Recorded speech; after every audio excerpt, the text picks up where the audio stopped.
Act वाली बहू। नरेश की माँ अपने बेटे से मिलने दिल्ली आ रही है। इस बात का पता चलते ही नरेश के दिल में हलचल मच जाती है। नरेश अपनी माँ के स्वागत की तैयारी में लग जाता है। साथ ही उसे डर भी सताने लगता है कि उसकी माँ कहीं अपनी पुरानी जिद पर फिर से बैठ ना जाए। हे भगवान, इस बार बचा लो, अगले साल पक्का माँ की जिद पूरी कर दूंगा। तभी दरवाजे की घंटी बजती है। नरेश दरवाजा खोलता है तो सामने अपने मकान मालिक को देखकर हैरान हो जाता है, क्योंकि उनके साथ एक सुंदर सी लड़की भी थी। नमस्ते अंकल, कुछ काम था, मुझे बुला लेते। आपने क्यों कष्ट किया? अरे नहीं नहीं, इसमें कष्ट कैसा, मैं तो बस तुम्हें रीना से मिलवाने आया था। आज से रीना तुम्हारे साथ इसी फ्लैट में रहेगी। अंकल, कोई लड़का फ्लैटमेट नहीं है? एक अनजान लड़की के साथ रहना मेरे लिए थोड़ा अजीब होगा। देखो नरेश, मैं तुम्हें पहले भी बता चुका हूँ कि इस फ्लैट में तुम्हें किसी ना किसी के साथ एडजस्ट करना ही होगा, या फिर तुम अकेले पूरे फ्लैट का किराया दे दो, मैं किसी को नहीं रखूंगा। नरेश अपने मकान मालिक की बात सुन के रीना के साथ रहने के लिए तैयार हो जाता है, पर अंदर ही अंदर उसे ये बात खाने लगती है कि वो अपनी माँ को क्या जवाब देगा जब उसकी माँ रीना के बारे में उसे पूछेगी। दिन बीतने लगते हैं। नरेश और रीना अच्छे दोस्त भी बन जाते हैं, पर अभी भी नरेश अपनी प्रॉब्लम का सलूशन नहीं ढूंढ पाता।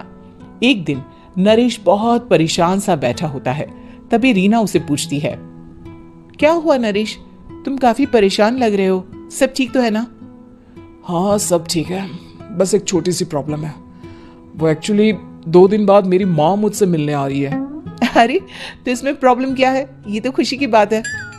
हाँ रीना, बट मेरी माँ एक जिद लेकर बैठ गई है कि मैं शादी कर लूं, पर मैं अभी इस चीज के लिए तैयार नहीं हूं। ऊपर से जब वो तुम्हें देखेगी तो 100 सवाल करेगी, क्या जवाब दूंगा?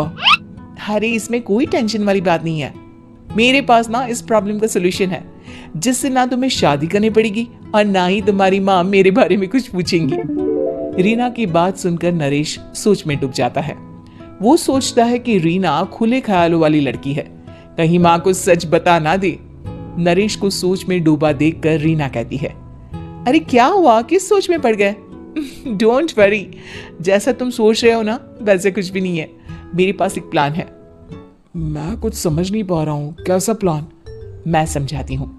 हम ना एक कॉन्ट्रैक्ट मैरिज कर लेते हैं। फिलहाल मेरे पास जॉब नहीं है, तो तुम इस रूम का किराया दे देना जब तक तुम्हारी माँ यहाँ रहेंगी, सिर्फ तब तक।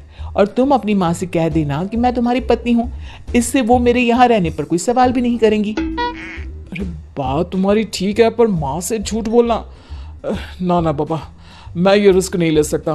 कोई और आइडिया दो ना तुम। देखो मंजूर हो तो बोलो, वरना सच बता दो, मुझे कोई प्रॉब्लम नहीं है। रीना की बात सुनकर नरेश सोच में डूब जाता है। बहुत सोचने के बाद जब उसे कोई रास्ता नहीं मिलता तो वो रीना के बताए हुए रास्ते पर चलने के लिए तैयार हो जाता है। वो रीना से बात करता है और अपनी माँ की पसंद और नापसंद के बारे में बताता है। रीना भी नरेश की सभी बातों को ध्यान से सुनती है, ताकि कहीं उससे कोई गलती ना हो जाए। आखिर वो दिन भी आ जाता है जब नरेश की माँ उससे मिलने दिल्ली आ जाती है। नरेश अपनी माँ को फ्लैट पर लेकर जाता है। जैसे ही नरेश की माँ फ्लैट के अंदर जाती है, रीना उसके पैर छू लेती है। ये देखकर नरेश की माँ थोड़ी घबरा जाती है और नरेश से पूछती है, अरे बेटा नरेश, ये कौन है? माँ, ये आपकी बहू रीना है। माफी चाहता हूँ, सब कुछ इतनी जल्दी में हुआ कि आपको बता ही नहीं पाया, इसलिए सोचा कि क्यों ना आपको सरप्राइज दिया जाए। अरे बेटा, मैं तो बस तेरा घर बसा हुआ देखना चाहती थी। हाँ, बहुत अरमान थे अपनी इकलौती बेटी की शादी को लेकर, लेकिन कोई बात नहीं, शायद किस्मत को यही मंजूर होगा। ये कहते ही नरेश की माँ रीना को गले लगा लेती है। रीना बेटिया, मेरा बेटा ना थोड़ा नादान है, पर तुम काफी समझदार लगती हो, और मैं जानती हूँ कि तुम इसका बहुत अच्छे से ध्यान रखोगी। माँ आप चिंता मत कीजिए, मैं सब संभाल लूंगी। नरेश की माँ अपने बहू और बेटे के साथ खुशी खुशी रहने लगती है।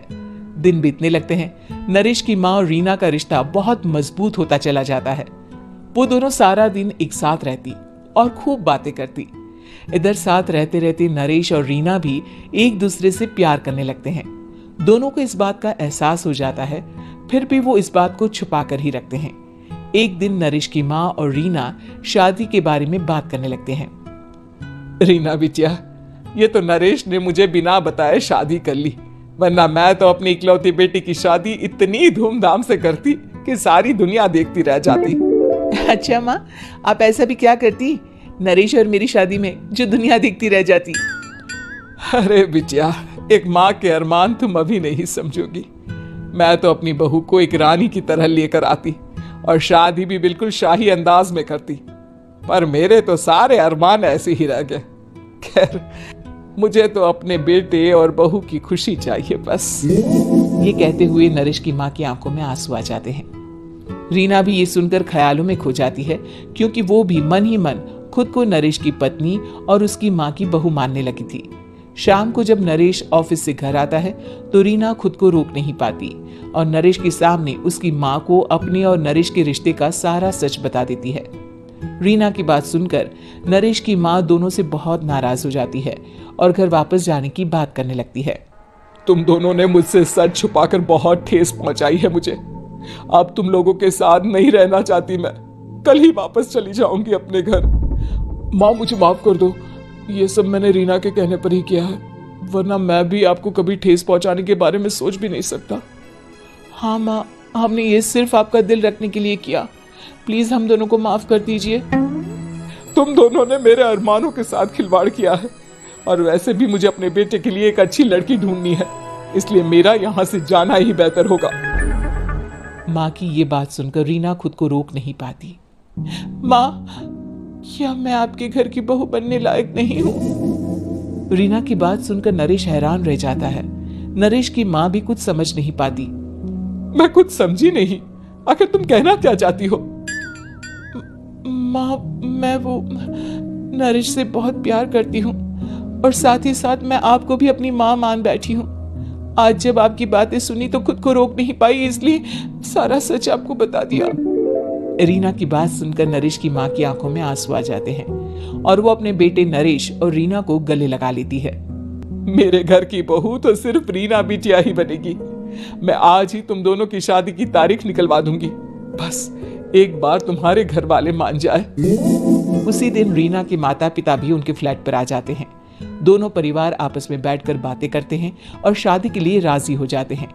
रीना भी कॉन्ट्रैक्ट फाड़ देती है और कहती है, सही मायने में मैं अब बहू बनूंगी, अब तक तो सिर्फ कॉन्ट्रैक्ट वाली बहू थी।